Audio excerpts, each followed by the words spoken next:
नवी मुंबई व रायगड जिल्ह्यातील ताज्या बातम्या आणि घडामोडींसाठी सबस्क्राइब करा वादळवारा लाईव्ह चॅनल आणि दाबा बेल आयकॉन।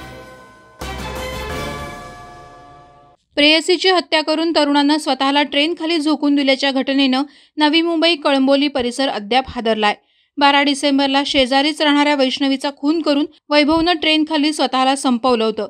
या घटनेतील धक्कादायक खुलासे सतत समोर येत असून दोन्ही कुटुंबातून लग्नाला झालेला विरोध या हत्याकांडाला कारणीभूत ठरल्याची बाब आता समोर आली आहे।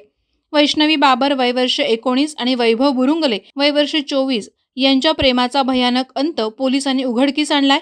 वैभवचं वैष्णवीवर इतकं विकृत प्रेम होतं की ती आपली नाही झाली तर कोणाचीही होऊ देणार नाही अशी त्याची मानसिकता झाली होती।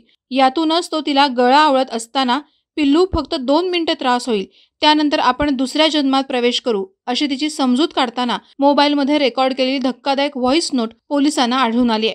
कळंबोली येथून 12 डिसेंबरला बेपत्ता झालेल्या वैष्णवीचा शोध लागत नव्हता। गुन्हे शाखेच्या अनैतिक मानवी वाहतूक प्रतिबंध कक्षाकडे याचा तपास सोपवण्यात आला होता।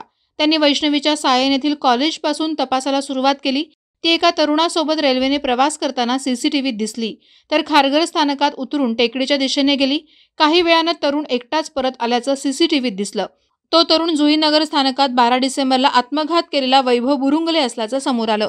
पोलीस सूत्रांकडून मिळालेल्या माहितीनुसार दोघांचे प्रेमसंबंध असल्याचं वैष्णवीच्या पालकांना ऑक्टोबर 2023 मध्येच माहीत झालं होतं। त्यानंतर तिच्या पालकांनी वैभव बुरुंगलेच्या घरी जाऊन वैभवच्या आई वडिलांना याबाबत माहिती दिली। वैभवला वैष्णवीला पुन्हा न भेटण्याबाबत बजावलं। यापुढे कोणत्याही प्रकारे तिच्याशी संबंध न ठेवण्याबाबत समज दिली।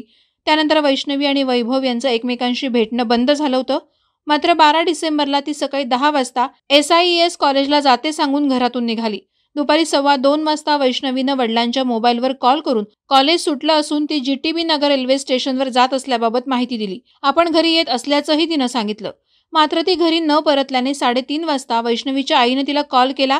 मोबाईलची रिंग वाजत होती, मात्र ती फोन उचलत नव्हती। वारंवार तिचे पालक तिला फोन करत होते। त्यानंतर दुपारी 4 वाजता वैष्णवीचा मोबाईल स्विच ऑफ झाला।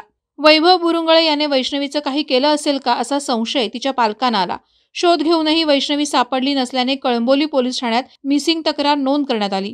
तक्रार नोंद करून घरी परतल्यानंतर वैभव बुरुंगलेने जुईनगर रेल्वे ट्रॅकवर स्वतःला संपवल्याची खबर वैष्णवीच्या पालकांच्या कानावर आली। कळंबोली पोलिसांनी वैष्णवीला मोबाईल लोकेशन आणि सीसीटीव्ही फुटेजच्या आधारे शोधलं असता वैष्णवी आणि वैभव या दोघांच्याही मोबाईलचं लोकेशन हे खारघर ओवेगाव परिसरात असल्याचं दिसलं।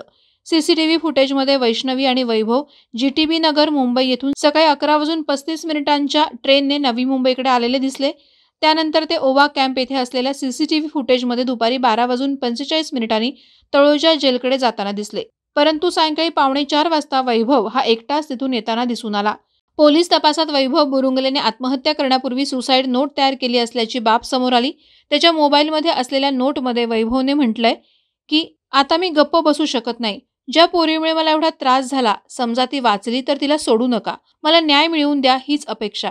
मी आता हे जीवन संपवतोय आणि जिने मला धोका दिला त्या माझ्या वैष्णवीलाही मी सोबत घेऊन जातोय। मी आणि वैष्णवीने 7 फेरे पण घेतलेले आणि मी सिंदूर पण लावलेला तिला आणि तरीही ती फसवून गेली। हे कोणालाही सहन होणार नाही। माझी जिंदगी बर्बाद केली, म्हणूनच मी आता टोकाचं पाऊल उचलतोय असं त्याने त्यात म्हटलंय।